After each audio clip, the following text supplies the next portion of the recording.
Hello friend. आज इस साल का हमारा बजट पारित हुआ। 2023-24 का अमृत बजट प्रस्तुत किया वित्त मंत्री श्रीमती निर्मला सीतारमैया ने। बहुत कुछ सोचा था लोगों ने कि बजट में ये होगा वो होगा, लेकिन अपने चिर परिचित अंदाज में वित्त मंत्री ने बजट दिया। हाँ, एक लंबे समय के बाद आयकर की सीमा बढ़ाई गई। आपने आयकर की छूट को बढ़ाया है, लेकिन अगर सामान्य तौर पे इसका अपन आकलन करें तो ये आयकर की छूट जो है या आयकर की जो सीमा बढ़ाई गई है, अगर इसको हम देखें तो ठीक उसी तरीके से है। कुनैन की दवाई, कुनैन जो दवा होती है ना मलेरिया के लिए, तो मलेरिया तो ठीक कर देगी, लेकिन होती ज़बरदस्त कड़वी है। ऐसा ही कोई ज़्यादा राहत नहीं है, क्योंकि अगर हम देखें शासकीय कर्मचारी जो टैक्स पेयर हैं, उनके 7वें वेतनमान में ही इतनी ज़्यादा सैलरी हो चुकी है कि उनको इससे कोई ज़्यादा फ़ायदा नहीं। हाँ, ये है कि जो अभी नए आ रहे हैं कर्मी, उनको फ़ायदा है, लेकिन अगर 5 साल जिनकी सेवाएं हो चुकी हैं या 4 साल भी हो चुकी हैं, उनको इससे आयकर से कोई फ़ायदा नहीं। बशर्ते 30% वाला जो स्लैब है, 15 लाख से ऊपर जो 30% लगता है, उसको ये 25 लाख पे 30% करते तो बहुत से लोगों को राहत मिलती। एक तो ये बात हुई, चूँकि मैं भी वेतनभोगी हूँ, तो मैं इस नज़रिए से देख रहा हूँ कि मुझको तो इसमें कोई राहत नज़र नहीं आई। दूसरी चीज़, पैन कार्ड को पहचान पत्र के रूप में मान किया गया।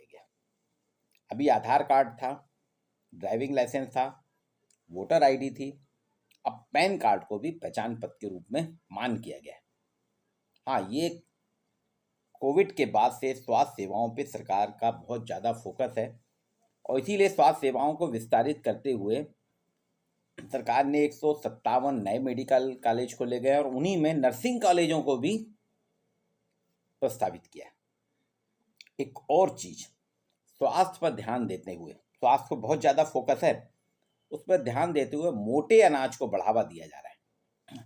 ये हमारी विडंबना है कि हम जो मोटा अनाज खाते थे, ज्वार बाजरा कोदो कुटकी, ये सब मोटे अनाज में आता है, ये हम खाते थे, लेकिन पश्चिमीकरण की अंधाधुंध दौड़ में, ग्लोबलाइजेशन के दौर में हमने डोमिनोज पिज्ज़ा बर्गर को खाना शुरू किया, और आज हालात ये है कि हम रोगों के शिकार होते चले जा रहे हैं। अब पुनः वेस्ट में जब मोटे अनाज को बढ़ावा दिया जा रहा है, तो हमने भी उसकी शुरुआत की है, और कोदो कुटकी ज्वार बाजरा को बढ़ावा देने के लिए सरकार इंस्टीट्यूट ऑफ मिलेटस की स्थापना कर रही है। जी हाँ, मोटे अनाज मिलेटस जिसे कहा जाता है, इंस्टीट्यूट ऑफ मिलेटस की स्थापना कर रही है, जो मोटे अनाज यानी आपके स्वास्थ्य की देखभाल के लिए मोटे अनाज को प्रोत्साहित करेगी। उससे बने हुए खाद्य पदार्थ आपके लिए बाजार में आएंगे, जैसे कोदो के बिस्किट आएंगे, कुटकी के बिस्किट आएंगे, ज्वार के बिस्किट आएंगे, ज्वार की आपको मैगी जैसी ज्वार वगैरह की चीज़ें मिलेंगी। एक और, सहकारिता भारत की पहचान है। महात्मा गांधी ने भी सहकारिता की बात की है, और महाराष्ट्र कर्नाटक तो सहकारिता के गढ़ हैं, लेकिन सहकारिता को हमने उतना ज़्यादा प्रोत्साहित नहीं किया या सहकारिता पे हमने ज़्यादा ध्यान नहीं दिया। लेकिन इस बार सरकार ने सहकारिता के आंदोलन को बढ़ाने के लिए एक नए सहकारिता मंत्रालय का गठन किया है, जो सहकारिता मंत्रालय सहकारिता के माध्यम से विकास की गंगा बहाने का प्रयास करेगा। जैसा कि लोग कह रहे हैं ना, ये 2024 के चुनाव के परिप्रेक्ष्य में प्रस्तुत किया गया है। मैं पूछता हूँ कि 2023 है, 2024 में तो फिर मिलेगा ना सरकार को एक मौका बजट प्रस्तुत करने का, इसलिए इसको मैं 2024 का बजट नहीं मानता। हाँ, ये है कि सरकार ने जो अभी कुछ राज्यों में विधानसभा के चुनाव होना है, जैसे मध्य प्रदेश है, दिल्ली है, आपका राजस्थान है, इन राज्यों में कर्नाटक है, इन राज्यों में जो नॉर्थ ईस्ट में भी होना है, इन राज्यों के विधानसभा चुनावों को देखते हुए विधानसभा में अपनी पहचान पुख्ता करने के लिए सरकार ने जो मुफ्त अनाज वितरण है उसकी अवधि 1 साल और बढ़ाई। जैसा कि उम्मीद तो थी कि सरकार करेगी, मुफ्त अनाज वितरण करेगी, बढ़ाएगी अवधि, और वही हुआ। ये एक हमारी परंपरा हो गई है और अब मुफ्त अनाज वितरण का ये कोई भी सरकारें आएंगी उसको निरंतरता बना के रखेंगी। जबकि होना चाहिए आप रोजगार के अवसर उनको देते, मुफ्त अनाज देने की अपेक्षा उनको रोजगार के अवसर देते।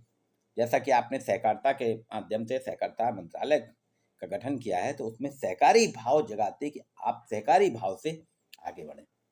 वहीं महिला वित्त मंत्री हैं, महिलाओं के सम्मान के लिए, देश की आधी आबादी के सम्मान के लिए महिला सम्मान पत्र योजना प्रारंभ की है। इसका मैं स्वागत करता हूं। महिलाओं को सम्मान दिया जाना चाहिए। महिलाओं के सम्मान के लिए महिला सम्मान पत्र एक बहुत ही महत्वाकांक्षी योजना है जिसके दूरगामी परिणाम होंगे। ये है वास्तव में 2024 और 2023 के विधानसभा चुनावों के परिप्रेक्ष्य में लिया जाने वाला कदम। जबकि लोग कह रहे हैं कि इसमें कुछ नहीं करा सरकार ने, महंगाई पे कोई ज़्यादा फोकस नहीं किया, सिर्फ चुनावी बजट है। चुनावी बजट का ये है कि सरकार ने 50% आबादी, आधी आबादी को अपना वोटर मानते हुए कि उनको अपने पक्ष में रखें, महिला सम्मान पत्र योजना प्रारंभ की है।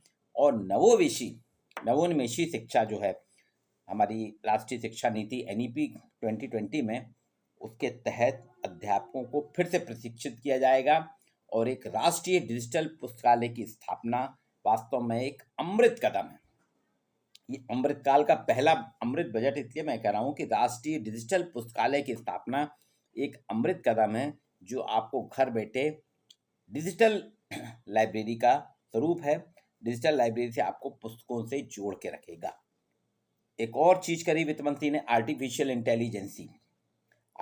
इंटेलिजेंस का जमाना है, कृत्रिम बुद्धिमत्ता का जमाना है। इसको बढ़ाने के लिए देश में 3 उत्कृष्टता केंद्र भी स्थापित करने की बात है। अभी स्थान नहीं बताए कहाँ होंगे, और मेरा तो प्रयास होगा कि जबलपुर के सांसद महोदय प्रयास करना चाहिए आदरणीय राकेश सिंह जी को कि जबलपुर में एक आर्टिफिशियल इंटेलिजेंस केंद्र बने, क्योंकि जबलपुर शिक्षाधानी है। यहाँ पे धर्मशास्त्र विधि विश्वविद्यालय है, रानी दुर्गावती विश्वविद्यालय है, जवाहरलाल नेहरू कृषि विश्वविद्यालय है, नानाजी देशमुख वेटनरी विश्वविद्यालय है और मेडिकल यूनिवर्सिटी है, ट्रिपल ITDM है। इन सब के साथ साथ एक यहाँ पे आर्टिफिशियल इंटेलिजेंस के लिए जो 3 उत्कृष्टता एक्सीलेंसी सेंटर बनाए जा रहे हैं, उसमें एक सेंटर जबलपुर में भी होना चाहिए। जबलपुर शिक्षाधानी के रूप में है, एक पहचान बनाएगा। देश की युवा पीढ़ी, जिसे अमृत पीढ़ी कहा जाता है, देश की जो युवा पीढ़ी है, यूथ हैं जो, वो अमृत पीढ़ी कहलाते हैं, वो अमृत हैं। आने वाली पीढ़ी हमारी अमृत पीढ़ी है।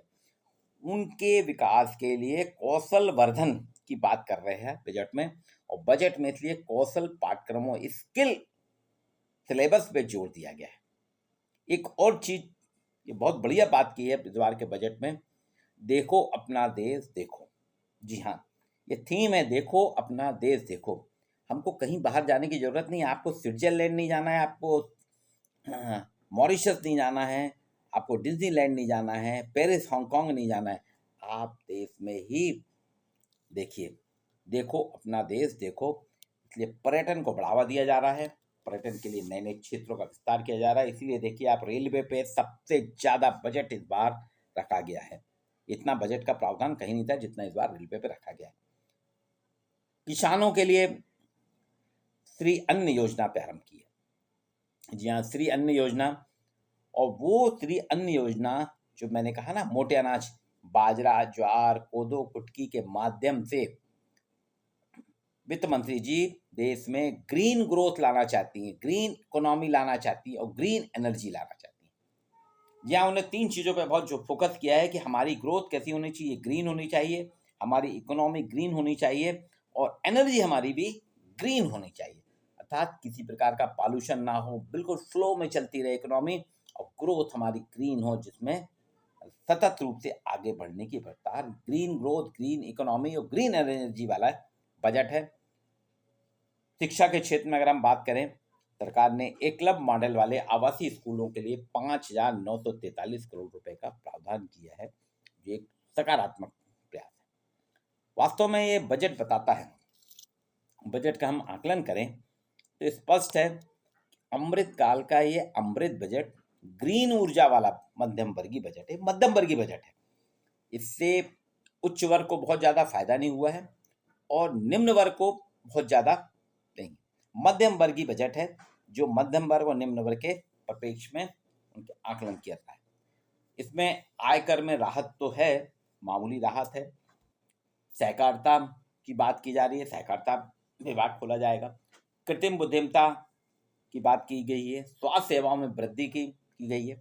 इसलिए एक कंपोजिट बजट है, संतुलित बजट है, जो आम आदमी की मदद करने के साथ साथ मध्यम वर्ग को राहत देगा और उच्च वर्ग को मदद, क्योंकि आप देखिए उच्च वर्ग के लिए बहुत सी योजनाएं हैं, उनको मदद देने वाला एक अमृतमयी सर्वस्पर्शी श्री बजट है। क्योंकि इसमें आयकर में आंशिक राहत है, सहकारिता मंत्रालय का गठन किया जाएगा, एक अभिनव प्रयोग है। राष्ट्रीय डिजिटल पुस्तकालय की बात की जा रही है। आर्टिफिशियल इंटेलिजेंस के 3 सेंटर बनाए जाएंगे। कौशल पाठ्यक्रमों पे जोर दिया जाएगा। एकलव्य मॉडल आवासीय स्कूलों को बजट बहुत ज़्यादा दिया गया है, 5,943 करोड़ रुपए। रेलवे पे सबसे ज़्यादा बजट का प्रावधान किया गया है। स्वास्थ्य सेवाओं को विस्तारित करने के लिए 157 मेडिकल कॉलेजों में नर्सिंग कॉलेजों को खोला जाएगा। महिलाओं के लिए महिला सम्मान पत्र की बात की जा रही है कि महिलाओं के लिए वित्त मंत्री जी कह रही हैं कि उनके लिए हम सम्मान के लिए महिला सम्मान पत्र योजना करेंगे। बुजुर्गों के लिए भी आपको एफडी वगैरह में छूट दी गई है, बहुत सी सुविधाएं दी गई हैं। अच्छा हो कि सीनियर सिटीजन को जो छूट मिल रही थी रेलवे में, उसको वित्त मंत्री जी प्रारंभ कर दें सीनियर सिटीजन को, और उसके साथ हवाई यात्रा में भी सीनियर सिटीजन को छूट देने की बात की जाए।